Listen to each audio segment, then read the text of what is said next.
Hello, everyone. Welcome to another episode of Confabulating. It's a great pleasure to be joined tonight by Dr. Lorenz Hindrichsen of Copenhagen International School, who will be delivering a talk entitled Pandemic Chaucer, the Canterbury Tales and the Second Plague Pandemic. Lorenz is a historian, cultural critic, and teacher in the English department at Copenhagen International School. He trained in medieval and early modern literature at the universities of Zurich and Aberdeen, writing his MA on social codes in the Canterbury Tales and his PhD on representations of ethnicity in Shakespeare and Renaissance art. He works primarily on anglophone texts from Chaucer to the Romantics, with a wide variety of interests, including colonial discourse, gender, visual arts, scientific writing, and travel accounts. He's published a number of works from 2003 to 2024 on a range of topics, including insects as miasmic monsters in early modern texts, commodification of race in medieval Iceland, poetic tributes to Toussaint Louverture, and reading Old Age, the Aging Body, and Memory in British and American literature and texts of culture. He also has an upcoming article that will delve into the subject of pandemic anti-Semitism in Chaucer's The Prioress's Tale. His research is interested in exploring new theories such as CRT, temporality, spatiality, materiality, trauma theory, eco-criticism, and affective turn, and is currently working on pandemic literature, primarily medieval and early modern, graphic trauma narratives, and religion and race in romantic texts. In his talk today, he will present materials from his latest book, a monograph titled Pandemic Chaucer. Thanks so much for joining us, Lawrence. It's great to have you with us. Thank you. That was an incredible introduction. I should, just to be perfectly honest, say the book isn't out yet. It's a book project, but hopefully it will, soon turn into a real thing. So Pandemic Chaucer, it's been keeping me busy for quite a while, for about 4 years to be precise.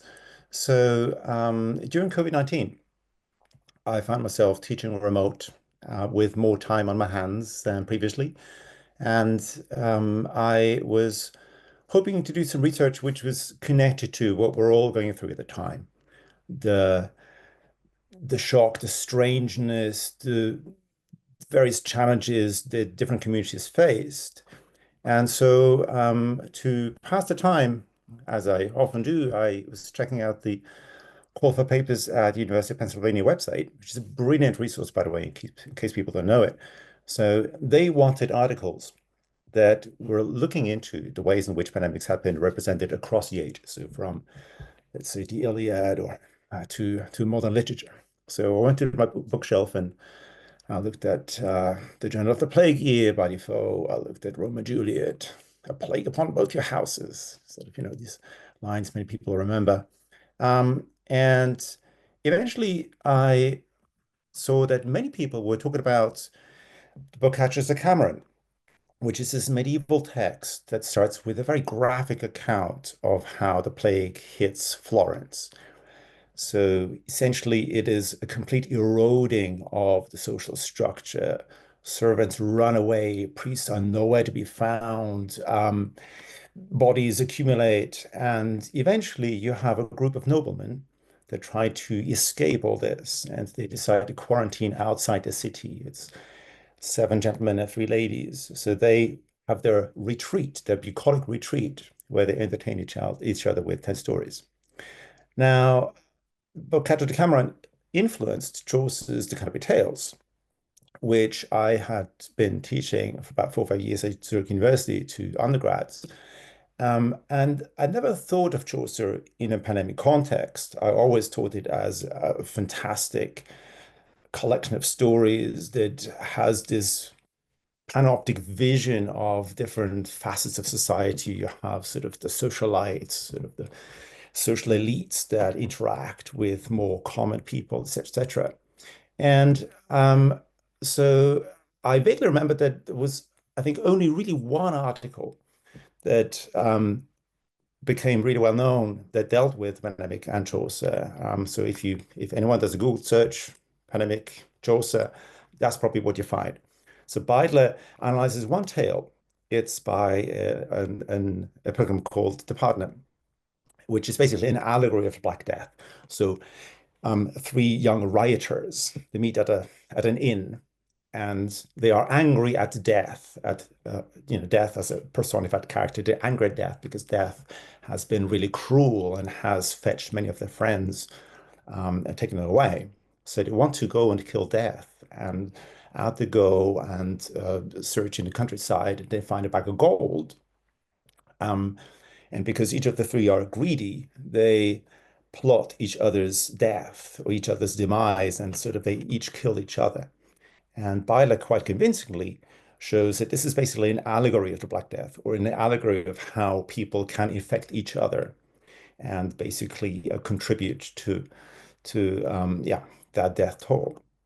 Now, beyond this article, there wasn't really much that dealt with or that looked into to what extent Chaucer might be exploring the Black Death. And so as I've done so very often, I thought there's some potential here.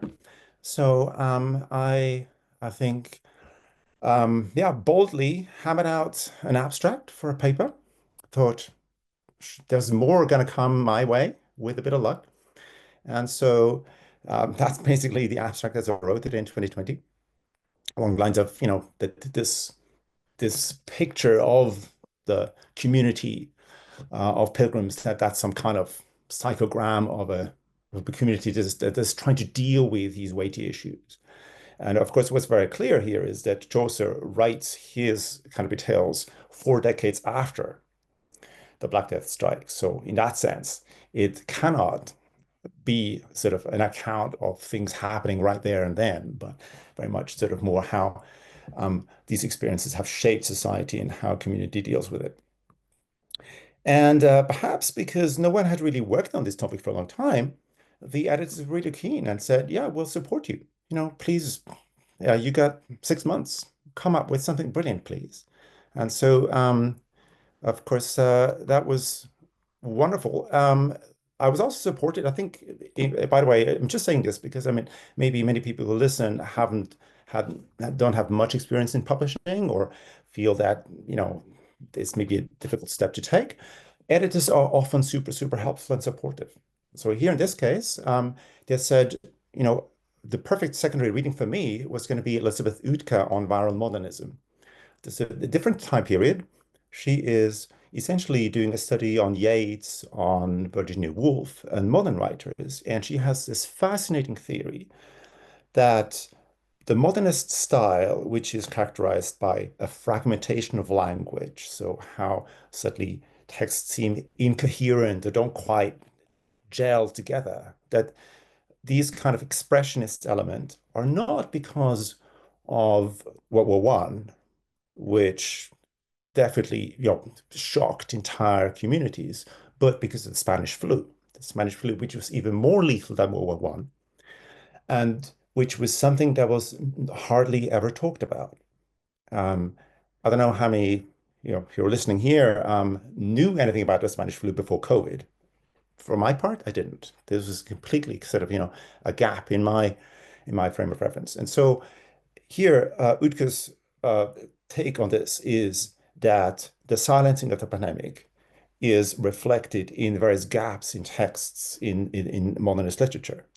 So, which means that the Spanish flu isn't simply described in a regular sort of way. It's not just represented, but it so basically shapes the form, the way in which literature and art deals with that trauma, you might say. It's kind of seen sort of more in subtext, is more hinted at. I thought that's a super interesting approach. Let's see if I can kind of do something similar with Canterbury Tales, where we're not just looking at obvious references, but in other ways in which it's maybe shining through. I then made a purchase here of this wonderful anthology by Horrocks from the 90s called Simply the Black Death. It is 350 pages worth of documents, of chronicles, of letters, of different texts that record how the second Great Pandemic was received at the time. And she explains quite clearly that we have three main ways in which it was dealt with. So there's a religious response to the pandemic, which essentially is that the pandemic primarily strikes the sinful. So if you have somehow, I mean, so allegedly the communities that are most affected are the ones that almost deserving in a way. A second scientific approach that comes from academia at the time is that it is as an astrological phenomenon. So it's something to do with the constellation of the stars, the planets. It's Saturn, Jupiter, and Mars, sort of the allegedly unwholesome planets that create the miasma in the air, which will infect people and eventually cause this pandemic. A third response is that some groups are scapegoated and basically decried as super spreaders. And of course, that's very reminiscent of what we had in COVID-19. It was suddenly, without evidence, certain groups were allegedly more responsible or responsible for creating sort of that epidemic. Horrocks also talks about how the pandemic was this watershed. It transformed society in significant ways. So I think I just mentioned beforehand with Cameron, we get an account of how the servants run away and the clergy are nowhere to be found. Well, this is something that really happened definitely in England and in many, many places on the continent as well. So you have peasant revolts, you have general skepticism towards religions, you have an eroding of the feudal structures that are so well known and basically are otherwise, I think, unchanged throughout the Middle Ages. So then another key finding that I found in Horrocks, which is going to be super relevant for Chaucer, is that the Black Death, well, the Second Plague Pandemic, was not limited to the first wave that we know as the Black Death, but it basically kept coming back in wave after wave. They diminished in intensity, but it was still utterly destructive by modern standards. We're talking about lethality rate of maybe 10%, which is, from a modern point of view, unheard of. And so if you kind of look at Geoffrey Chaucer's dates, so he is born, people believe, in 1340. He would have experienced a Black Death in his childhood. And essentially, in every decade of his life, there would have been another outbreak. And so when he starts to kind of tales in the late 1380s, he will have already experienced four waves, and he will be writing when the fifth wave hits, which is what led me to come up with this concept of the post-pandemic. Basically, the idea being that this is not post-pandemic. This is not, he's not writing after a pandemic, as in just looking back on a Black Death, for example. Many people have said, oh, he's dealing with the childhood trauma in the Partner's Tale in that allegory. Well, that might be one element, perhaps, but more importantly, while writing, he would have the sense that the next pandemic is just around the corner, and how can a community deal with that? So the post becomes a bit like in post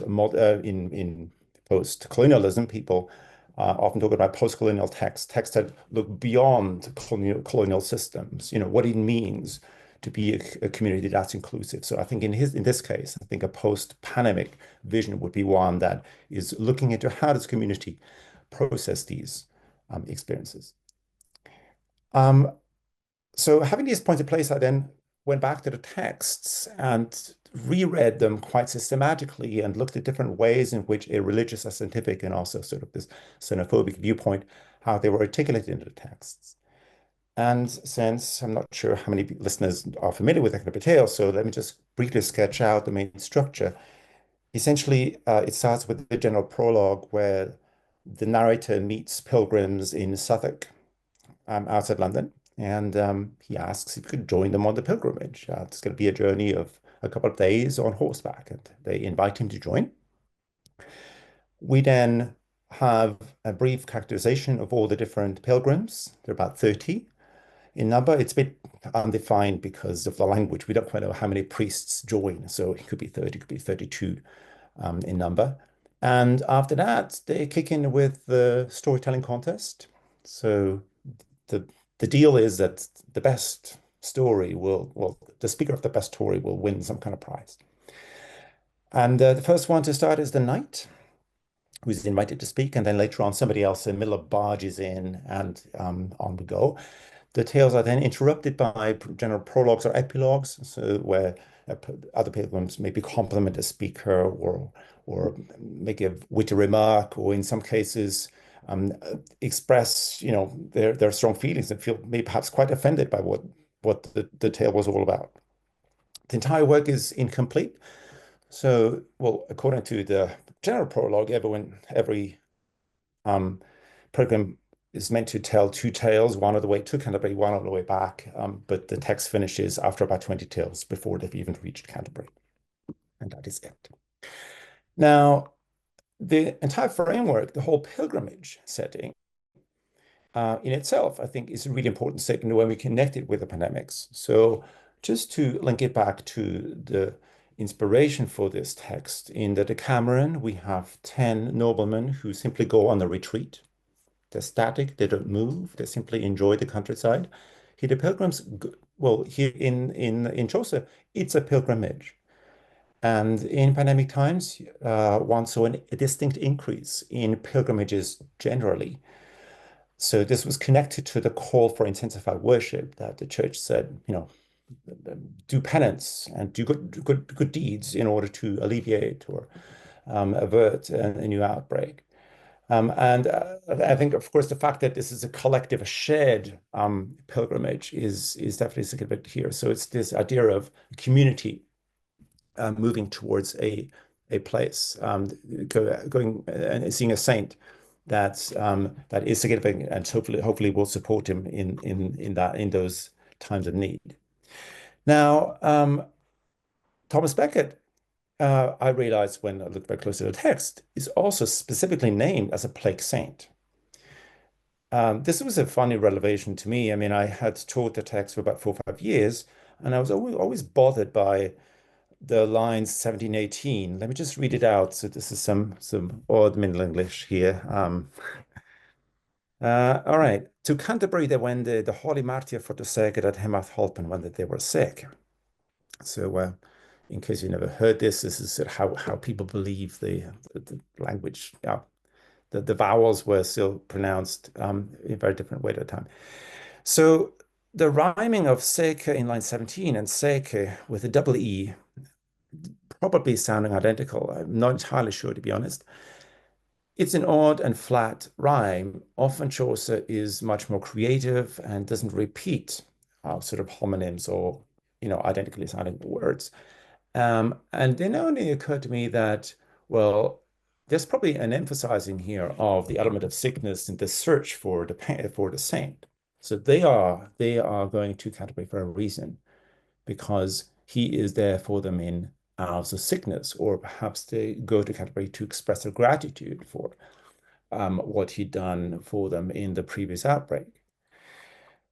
I then tried to do a systematic search, looking at all the instances where saints are being mentioned in the Canterbury Tales. There are things like concordances, sort of electronic texts that record every single word in the Canterbury Tales that help you with that job.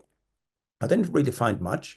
To be honest, I was hoping for someone like Saint Sebastian, who is the best, the most well-known plague saint. He is the one who's shot with arrows in well, his martyrdom but he's not really mentioned in the text. I then looked at iconography, the way in which the different pilgrims are illustrated. And as I specifically was hoping to find something on some of the characters that are um, described as being potentially sick or perhaps infectious. And I came across the cook. The cook has what is referred to as a mormal, which is a mark of death on his shin. And what's kind of funny is that in the Ellesmere manuscript, so we see very distinctly these blotches, these spots on his shin. It seems kind of similar to how Saint Roche in French or Roque in Middle English or Rochus in German, how he's represented. So he's often bearing his thigh. We see the bubo that is a mark of the plague. And so I thought there's an interesting iconographic echo here. Um, and so this was the starting point of a pattern of religious symbols that I'm not going to go into in more detail here. Then I also found some evidence of the scientific response to the plague. So again, it's the idea that it's the heavens, it's some astrological phenomenon that causes the miasma, which is infecting people. So a really good starting point is with a physician. He is, like so many other kind of pilgrims, introduced as a shady character. as I think that's a title here, as a pandemic profiteer. So, and this is also one of the instances where pestilence, the medieval word for plague, is mentioned. So let me read out there a few lines. He kept it that he won in pestilence for gold in physicus a cordial, therefore he loved a gold in special. So it's typically Chaucer's ironic, this idea of, ooh, gold is, he sees gold as an antidote. That's why he's fond of it. Well, it's basically another way of saying he is just greedy. He is monetizing grief and basically he's profiting from that pandemic. We then also have an explicit mentioning of astronomy. He was grunded in astronomie. He kept his patient a full great deal in urs be his magic naturel. And to continue, what could fortune the accident of his images for his patient? He knew the causes of every malady, were it of hot or cold or moist or dry, and where they were engendered and of what humor. So it's really significant that the humoral theory is mentioned here in the last line. So it's this idea that humans have four different substances in their body. They are, they have some kind of, they have blood, they have bile, they have these different juices, and humans are a mixture of hot and cold and dry and wet. In the humoral system, the whole cosmos is governed by these forces. And so to take a look at how the University of Paris is explained to plague, they basically say that it was the conjunction here of Mars and Jupiter that caused a great pestilence in the air. Now, Mars is the month that's also associated with the month of March. So the planet Mars and the month of March are seen as being connected. And once I realized the significance of the humoral system and this reference to the position, it was also suddenly clear what the second line of the entire Canterbury tale meant to me. Again, this was a really revelation. I taught this course, or I had to taught this text for many times. I always felt uneasy about the second line. It never made any sense to me. So many, I think, listeners will probably know it.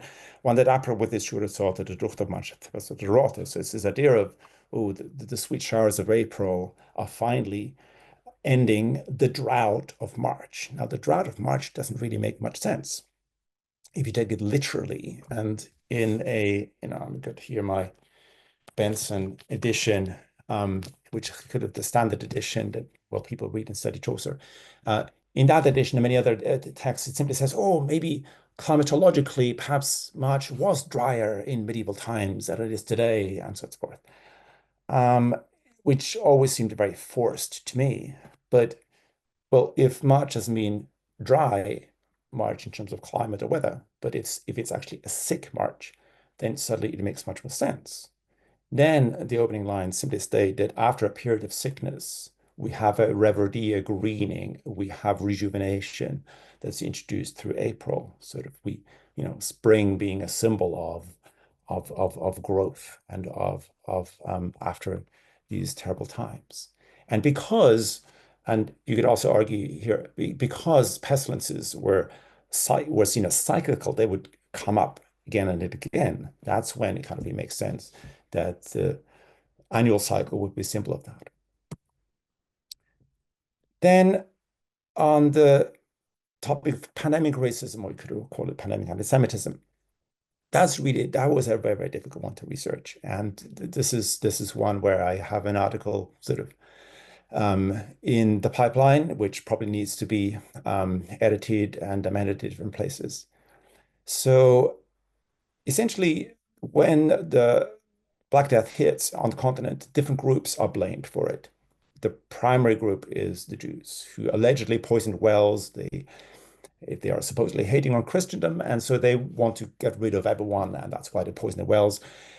At the time, there is a minority of writers who challenge that theory, who say, well, we also have Jewish communities that seem that have outbreaks, so that doesn't really make sense. One of the popes, I think Pope Clement VI, for example, writes a letter where he says that people should stop targeting Jewish groups because they are also among the victims. Now, We have in Chaucer a tale by the Prioress, which is a highly contentious tale. It's really problematic. It is overly anti-Semitic. It is around this concept of blood libel, whereby a child is murdered and collectively by the Jewish community, which then is punished for that crime. The difficulty of linking this to the pandemic is the fact that, firstly, when the pandemic hits, there is no Jewish community in England at the time. So Jews are expelled collectively around 1290 under, I think, King Edward I. And so 50 years later, the pandemic hits, and 100 years later, Chaucer writes about it. So by the time Chaucer writes, what would be his incentive to either deal with, you know, look at anti-Semitism in a way that was not connected to his environment, nor would he have experienced those pogroms because he was a child when they happened during the first wave. However, as so often, there was more connections the way I looked into it, because basically in the 1390s, when he's writing, you do have attacks in France. Chaucer is very cosmopolitan, so he traveled around. And so news would have come out of attacks against Jewish communities at the time, which I think certainly is making the characterization of the Jews and the very symbols that link it to the pandemic very relevant. Now, since many people probably don't know this tale, this is a visual illustration of another version. It's from the Vernon manuscript. So this tale, it's not something that Chaucer made up, but he is basically copying it, adapting it from different sources. So in terms of plot, there's 5 different stages. So a boy singer, he's called a singer because he is chanting religious songs as he paces through a Jewish quarter. He is lured into a house by a Jew who is here visualized, stereotyped in a very distinct way. He's then murdered. His throat is cut. He's thrown into a pit. The mother is distressed, is looking for help, is looking for the boy, is approaching the authorities here personified in a bishop. Uh, the boy is nowhere to be found. Then they hear someone singing, and it turns out this is the voice of the boy, who is then unearthed. So here, the white shape of that person in a shroud, that's the boy. He is still singing because he couldn't hide. There's something lodged in his throat. It's either a lily or it is a piece of grain. The boy is then taken care of. He's beatified, sanctified, and he ascends to heavens. And he will then become a symbol of a victim. Well, he's essentially sort of a saint from that point onwards. The Jewish community, what is not shown here on this illustration, and what is happening in 4 very brutal lines in the tale, is that they are collectively executed as basically retaliation, so as punishment for having abducted the boy.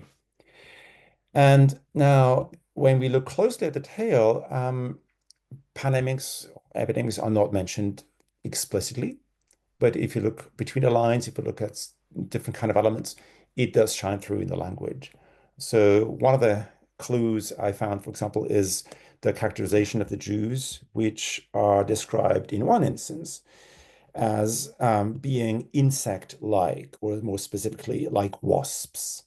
So here, the main image is that Satan has allegedly wasps' nests within the bodies of the Jews. So they physically embody that otherness. And so it says here, Arfistafor, the serpent Satanas that hath in Jewish heart his wasp's nest, up swollen side, O Hebraic people, alas, etc.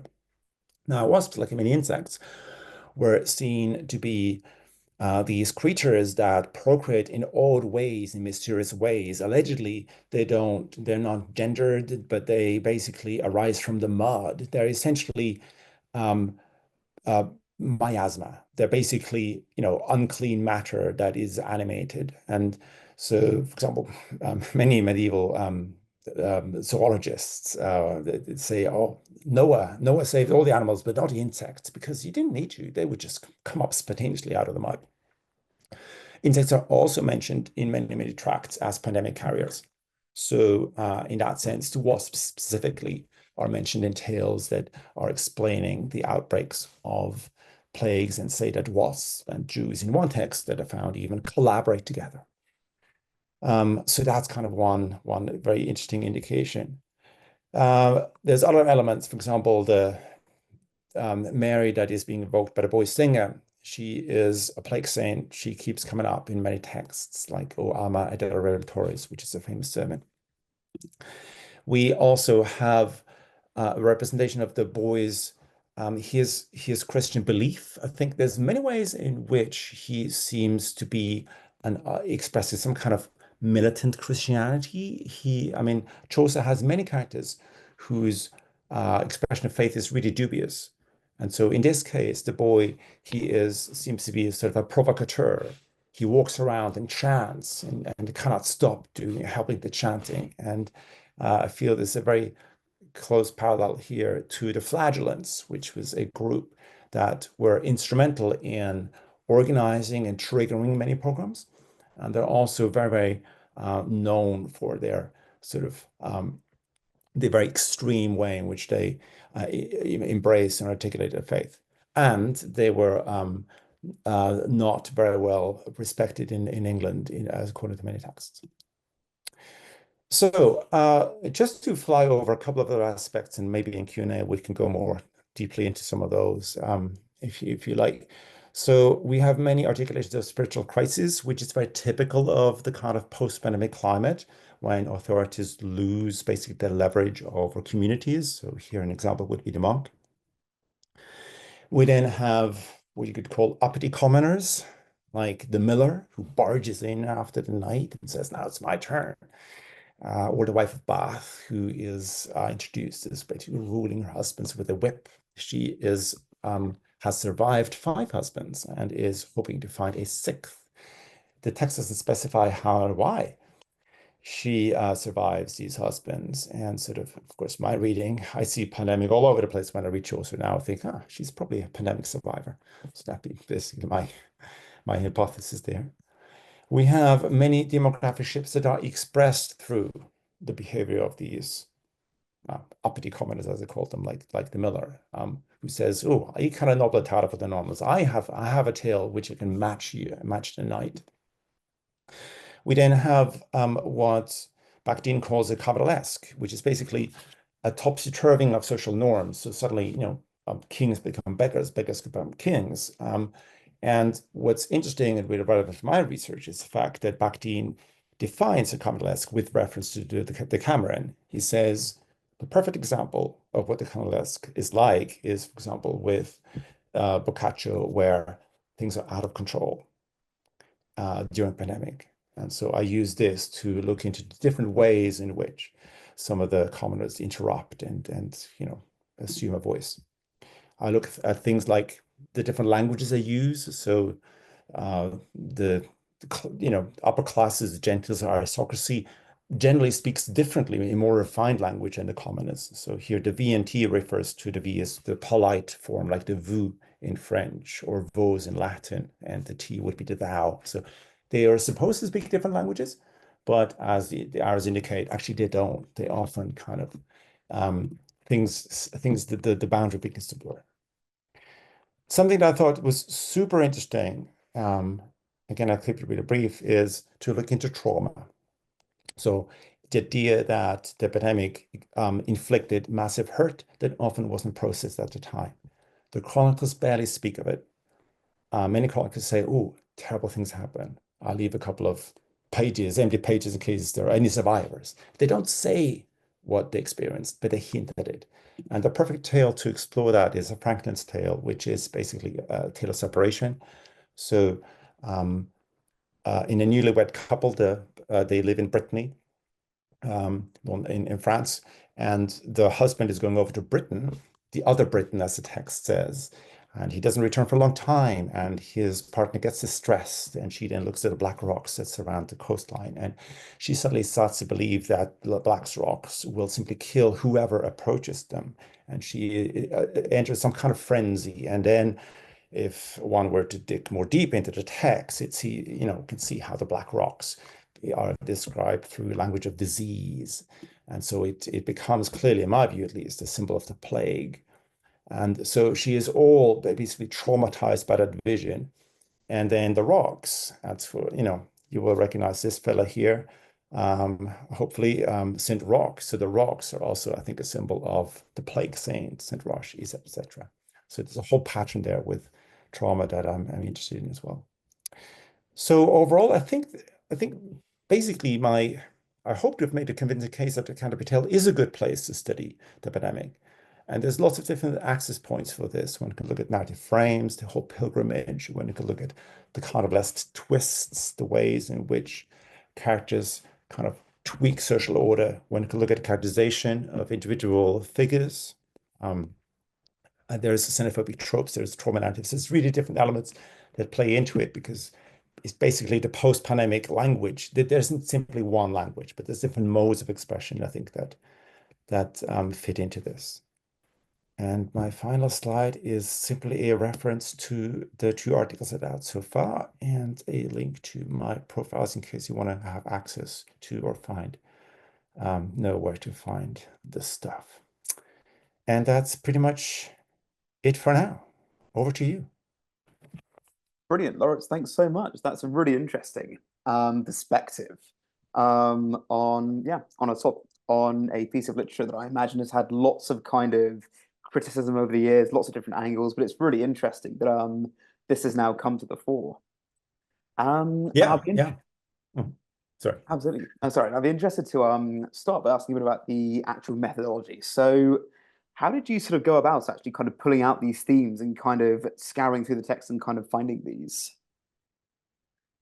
To be perfectly honest, I think the main approach is scattershot.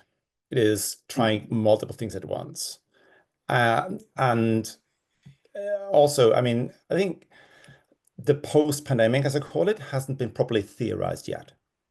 mhm, If you, for example, if you think of recent literary theory, there's people look at, for example, temporality is how time is structured, or spatiality is, and so forth. And in all these cases, critics have kind of, come up with things like, oh, temporality. Think of the different ways in which all these, temporal structures work. So I think with the post-pandemic, because I mean, I really felt I had to give it all and take a look at iconography in some cases. For example, how visual elements, because I mean, the idea being that surely symptoms are visible, and or you might have visual symbols, in the elements in the manuscript, for example. With trauma narratives, I was more interested in the prose language, paying attention to the syntax. The idea being that that's very much what you have in the study on modernism that I referenced earlier. So the idea that a smooth narrative suggests control and balance, and fragmentation would be the very opposite. So you do have instances where the language is very broken, where different characters intersect, or even better, where a character interrupts themselves constantly, or in the Franken's tale, and I hope some people are maybe, inspired and want to go back and take a look at it. There's many ways in which the traumatized person character, she repeats herself over and over again, goes in circles. mhm, And so I think for trauma, this is often this theory that a catatonic state is when you are simply, your mind is reeling. And then mhm. when you Yeah. work through it, you can have a more linear narrative. Um, what else? I think the Carbalesque is I think a good concept. It's that you look at it's a sacred and profane. You look at basically social conflicts. Um, yeah, I would, to be perfectly honest, I think it's often inspiration. You don't know where it comes from. You read, I would read widely and then ask, and then, you hit on a theory or you think of a tale and you go and look. Um, the hardest one to research, I think, was the one on anti-Semitism. Mhm. And it was particularly hard because, firstly, it's a contentious topic in itself. Many people have, I mean, Chaucer hasn't been loved by many people for lots of decades, um, because there's material that is not up to snuff when we think of, there's politically incorrect prose in many of the parts. Um, but so it's really interesting to see what's the attitudes towards this. And that's where the post-pandemic really helped me because I mean, the pandemic period was also a period of full of conspiracy theories. you think of the COVID-19, suddenly people have an idea of, oh, um, governments are manipulating us and it's not a real thing anyway. And so it's interesting how the pilgrims in themselves, many of them are self-serving and try to trick others. And I thought, wow, there's something there. And I don't know if there's a Mm. theory or methodology connected to that, but I thought, here's a trope I can dig in and apply to lots of different conversations. So yeah, it was scattershot. That's basically my approach, to be honest. Mhm. Yeah. That's fair enough. And it seems to me that that's exactly how you sort of approach it. Kind of things will kind of jump out. And then I guess it's a case of kind of making sense of those things, kind of drawing parallels and just kind of seeing how it all kind of speaks to each other. Yeah, I think it's really difficult to know how creativity, works or how, you know, so I do think that models are helpful to once we hit upon an idea to systematize something. Or for example, Mhm. let's say to Carolesque by Bakhtin. I knew, I knew that obviously he is the go-to person when it comes to this idea of, for example, the lower class is suddenly kind of seizing the floor and pretending to be the kings, ruling for time. I didn't realize that his theory was connected to Cameron, or that he would basically use polemic material to define the concept. I thought, wow, things really connect. That's where you feel it's, you got something to work with. So yeah, I think some people are probably more systematic than I was, but I would also have to say that I did, many years ago, I had done an MA thesis on how the pilgrims interact with each other. And I felt I had Mm. found lots of good evidence, but I didn't really know what it meant. I Yeah. mean, I still got top grade at university for just having wonderful data. But I mean, the basic conclusion, I thought, well, it points towards some kind of social change. And then the Mm. pandemic happened and suddenly Yeah. thought, oh, now it makes sense. So, Yeah. yeah. And also just to add, in all honesty, it's also possible that when you read, once you've settled for a particular point of view, maybe you're also overinterpreting it. I mean, I Mhm. can look at any line in Chaucer because I've been thinking about it for so long. I can always connect it to pandemic somehow. Um, Yeah. but but but in all honesty, there's many things that connect to it. I think I should also just kind of have you heard of the Cecily Champagne case, for example? It's okay. So just around the time when hashtag Me Too happened, um, many critics were writing about the fact that Chaucer had been accused of I think in Latin it's called raptus, of having perhaps abused someone. That was basically one of the what one of the sources say. And then that was also one of the reasons why he became sort of an unacceptable author, or somebody where people say, "Oh, this is dodgy. This is really, we better cancel this guy because this is just not good." Mhm. And I think just about 2, 3 years ago, historians unearthed new material where they also looked into what the language actually meant. And in their view, basically, it is a reference to a servant that he had basically stolen from somebody else, as Mm. in there's labor shortage. You need somebody to help in a household. You basically make someone an offer. You basically steal the employee, and that the term meant this rather than um, anything, and rather than taking advantage of that particular individual. So um, just saying, I think because the pandemic is such a huge thing that has Mm. socioeconomic repercussions, religious consequences, political systems fall apart, new forms of expression, you can probably connect it to anything. You just need to know how and you need to show the evidence. So yeah. Mhm. Absolutely, absolutely. And I can well imagine kind of writing that during the pandemic. I imagine there must have been times when you sort of saw themes coming out from the text that maybe had parallels with things that were going on around us at the time. Yeah. Did you find that? And if so, Yeah. what kind of things really jumped out at you as you were going through? Okay. So I think there's definitely sort of the conspiracy theories is probably the strongest one that Mhm. jumped at me Yeah. because you suddenly have the the fact that many of these characters they challenge authorities, and perhaps the most vociferous one is the wife of Bath. So I don't know if Mm. some listeners know her. She is basically this irreverent character. She is challenging church doctrine. She is Mhm. just kind of going against the grain, and uh, that feistiness, that boldness, which I think in her case is not necessarily sort of based on conspiracy, but it's as if characters suddenly have a platform and sees the floor. And I think in Yeah. pandemic, that's also something that we really witnessed, where you have a weakening of authorities and this sense of volatility. Um, and I feel when you read the kind of tales, you kind of often think like, oh, where is this going? Who's actually in control of this community, if anyone? There's a host, but he can barely rule them, or guide them. Yeah. So that's definitely one thing. Um, and also, I think in the text, there's, or when I study mostly medieval sources, from the Horace collection, there's a sense in which people just don't know where this is coming from. So all these odd scientific theories, they don't really make much sense. And people seem to repeat without fully buying into them. Then also the church doctrine, simply pray more, participate in more processions. It doesn't, there's also sources that say how people begin to resist that and simply don't want to follow along.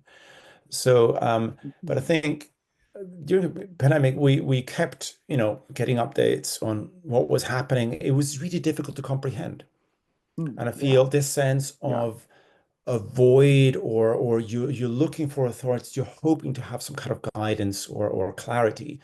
I feel that's kind of something that's somehow in the text, I felt. Hmm.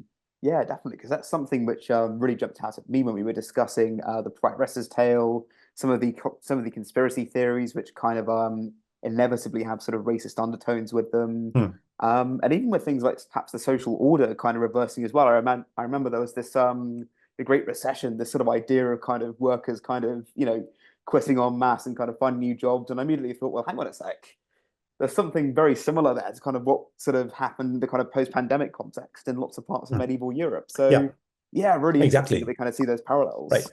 Because you could argue that basically the breaking up of the feudal order is what makes eventually a modern society. So where there's social Mm. fluidity. And it's interesting if you look at how historians talk about the Black Death. I mean, some seem almost bizarrely kind of enthusiastic, like, oh, thank God it happened, because without them, we wouldn't have had all the social change, which is not Yeah. necessarily a healthy attitude. But it's definitely the case that it suddenly opens up avenues. And so basically, it's this event where I think such a big part of the population dies.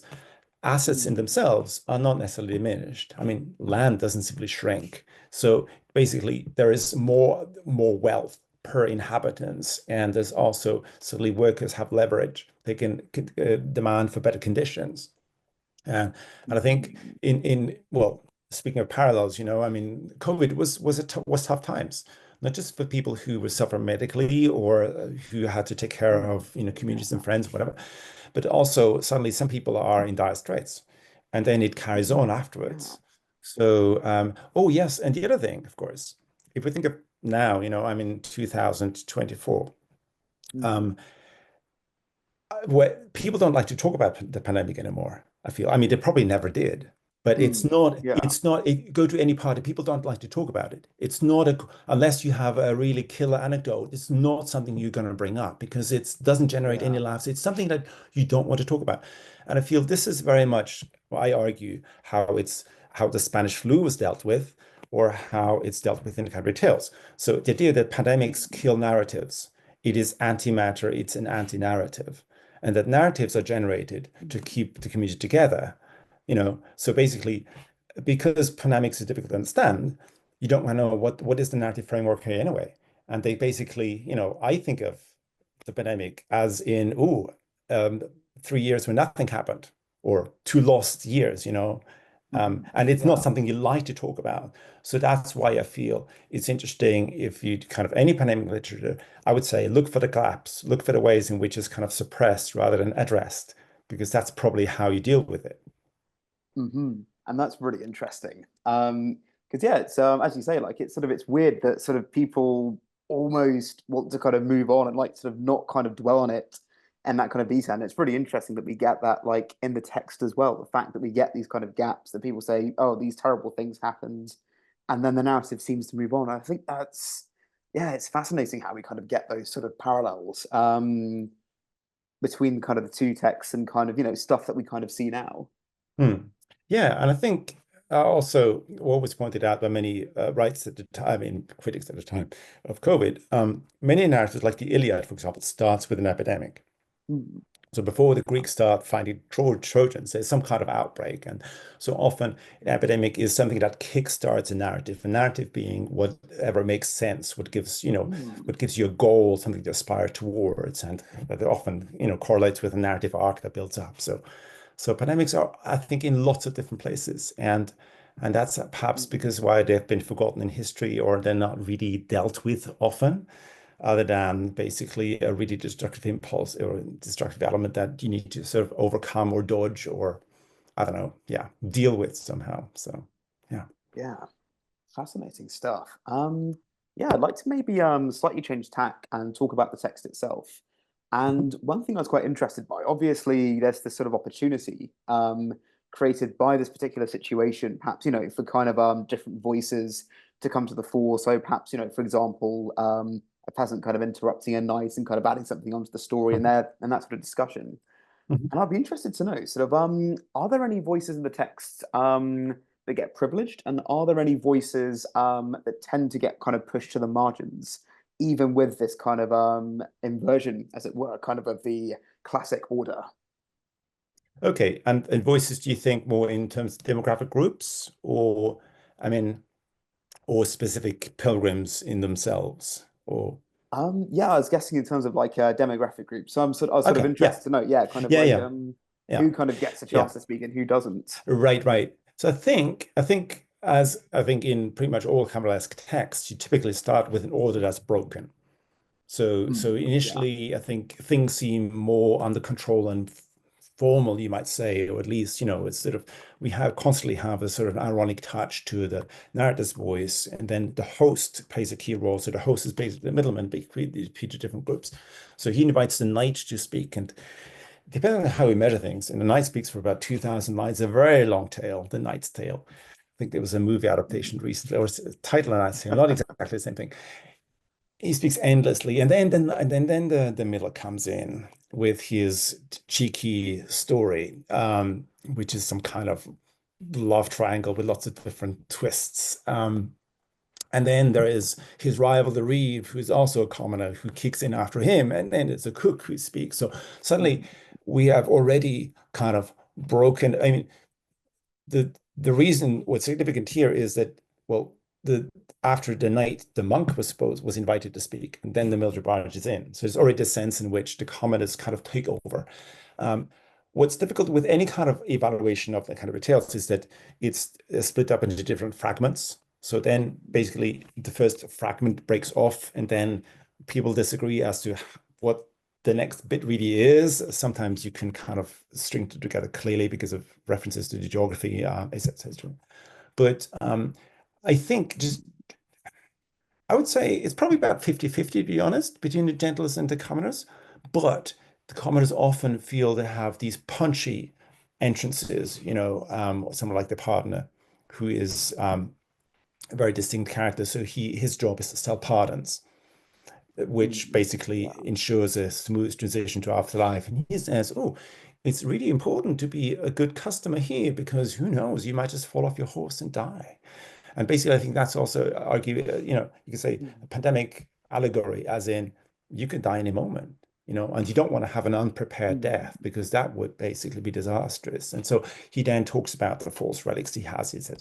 So his tale is probably not longer than, or his turn than some other characters, but he's so distinct, he stands out so much that I think we really remember him. Um, but also, I mm, think one thing, I mean, I've also looked into a little bit, to try to gauge how readers would have responded, you know, if we assume that Commas and Gentle speak for the same time, who will be remembered more? Who would mm, readers interact with and find funny, etc. And yeah. one of the things to do is to look at the manuscripts, look at how the pages have been used. So there's a lot of Mm, manuscript historians who now examine things like dirt or spots or scratches. And mm, so basically, if you were to evaluate which of the images is most blurred, it's the miller, because everyone's been pointing at him so much because they find him so funny. They just love the miller. And that again, I think has an interesting pandemic twist. So if you just give me 1 minute to kind of elaborate on this. So Yeah, of in the course. pandemic, um, people separate, isolate. They can't gather. They can't attend services together, for example, which means that more and more people buy books and manuscripts. So there's a whole industry kicking in.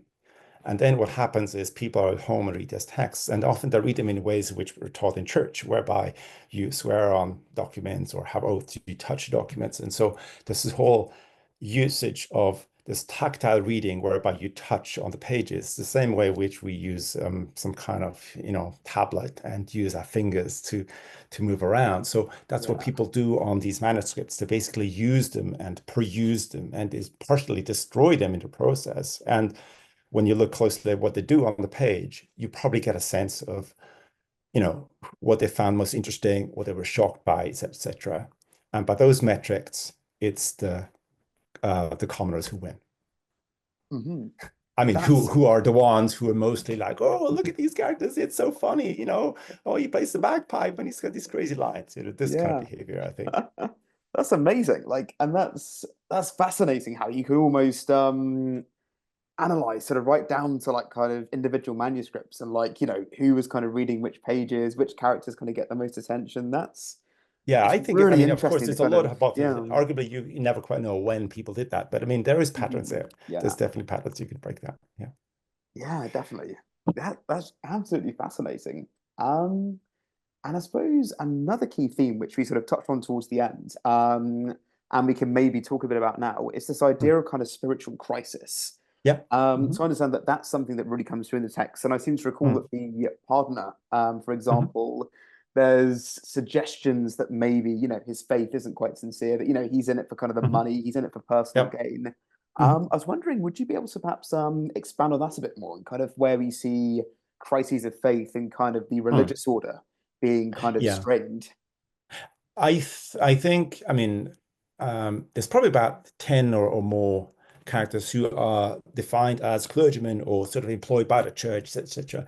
And the vast majority of them are self-serving or not quite, Hmm. I think there's this one truly devout character who stands out, and he is called the parson. And he Yeah. has the last tale, a very long one that no one reads. I could really don't really can't claim to have read it in full. It's basically a long sermon, and is endless. And he and his brother, the plowman, they're introduced as these sincere figures who stick to basically they abide by the rules. The plowman plows his land, doesn't run off like others who maybe seek better fortunes elsewhere, and the parson takes care of his flock. Pretty much all the others. The monk doesn't seem to be maybe this is not a wandering monk, sort of the stereotype of the monk that joins Robin Hood in the woods. This is a really affluent abbot almost. Then we have Hmm. the prioress, who is described as having, being very much obsessed with her external looks, and basically, so she's pretty Ah. much a model who also Hmm. happens to run her priory on the side, and she's her lovely little dogs with her, and she's oh so good looking and everything. Um, who else is there? Well, the partner I think is sort of I say a shady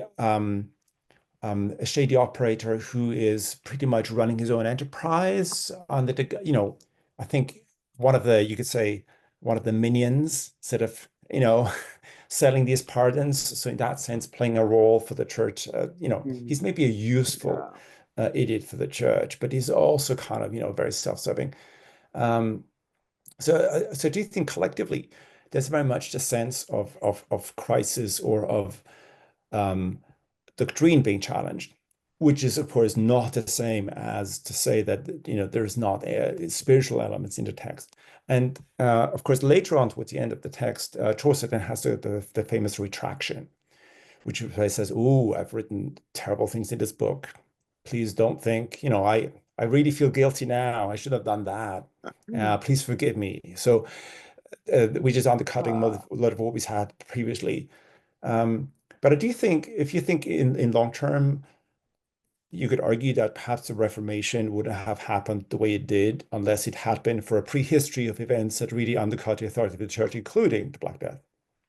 Hmm. Because suddenly the church doesn't seem to have the ability to explain these events. So it's such a disastrous, waves of, of pandemic outbreaks. And the praying doesn't seem to help. Pilgrimage doesn't seem to help from an epidemiological point of view. Pilgrimage is about the worst thing you can do. You gather together. You should separate, but no, you go and flock together to pray, and you actually spread, the germs. So do you think spiritual crisis is all over the place?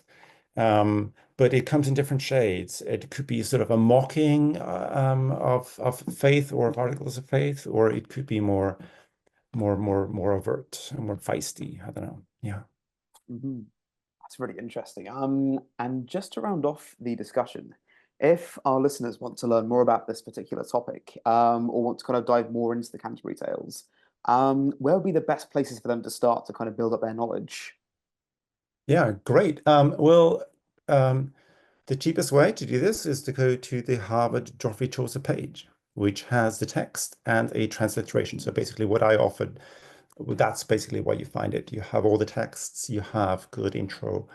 Um, uh, I believe there's probably, if you want to hear it spoken. There's probably videos or video material online. There were some very funny animated versions that were created. That must be about 2 decades ago. They're really, really funny. Basically, a mashup of Mhm. different tales. It has the funniest sort of the Miller's tale and the Reeve's tale and how they compete. Basically, they're after each other. And so, because the Miller has, the Reeve is basically an overseer of Millers. And Hmm. so, and the Yeah. Reeves happen to be a carpenter. So the Miller tells the tale of a silly carpenter, and then vice versa. So I think I would just say, I would say this: start with the funny bits, start with the best bits, and so maybe the comic tales is the place to go to. Um, and if you want to get used to the language and really do the hardcore reading, start with the general prologue and go for the Geoffrey Chaucer Harvard page and just take it slowly, and don't worry about things that don't make sense. Because just like for myself, just remember the good bits and things will fall into place eventually. Words to live by. Absolutely. Fantastic. Well, it's been an absolute pleasure speaking to you, Lawrence. Thank you so much for your time. Thank you for having me. Um, Thank you. And as I say, it's a pity that we only have the hour. There's so many That's kind of been lots, I elements. think. I think there's so many kind of ways that we could go with this, but I'm sure that if we tried to explore them all, we'd be talking until the following morning, no doubt. So thanks so much for your time. It's been great to have you on the show. And thanks to everybody at home for listening. We hope you'll join us for the next episode. All the best and take care.